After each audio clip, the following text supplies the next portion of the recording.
నమస్తే మామ. హైదరాబాద్ సంధ్యా థియేటర్ సంఘటన మరవక ముందే ఆంధ్రప్రదేశ్లో మరో సంఘటన అయితే జరిగింది. ఈ రెండింటికి కారణం తొక్కిసలాటే మామ. సంధ్యా థియేటర్లో ఒకళ్ళు మరణిస్తే ఒక బాబు మృత్యువుతో పోరాడుతూ ఉంటే తిరుమలలో సాక్షాత్తు 6 మంది అయితే చనిపోయారు మామ. మామ దీనికి నిజంగా కారణం ఎవరంటే మామ మనమే మామ.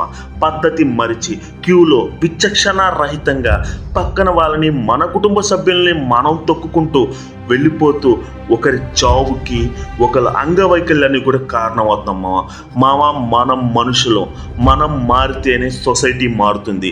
ఇలాంటి దర్శనాలకి వాటికి వీటికి వచ్చేటప్పుడు పక్కన వాళ్ళని చూసుకొని మితిమీరిన ఓవర్ యాక్షన్తో వాళ్ళందరినీ తొక్కుకొని నేనే ముందెళ్ళాలి అని చెప్పి ఆలోచించే టైంలోనే ఇవన్నీ జరుగుతూ ఉంటాయి మామ.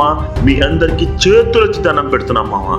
ఇటువంటి రద్దీ సమయాల్లో సమయస్ఫూర్తితో మీ ప్రాణాలతో పాటు మీ పక్కన ఉన్న వాళ్ళ ప్రాణాలు కూడా కాపాడుకోండి అని చెప్పి నేను ఈ కార్యక్రమాల్లో పాల్గొనే ప్రతి ఒక్కరికి కూడా 2 చేతులు జోడించి నమస్కరిస్తున్నాను.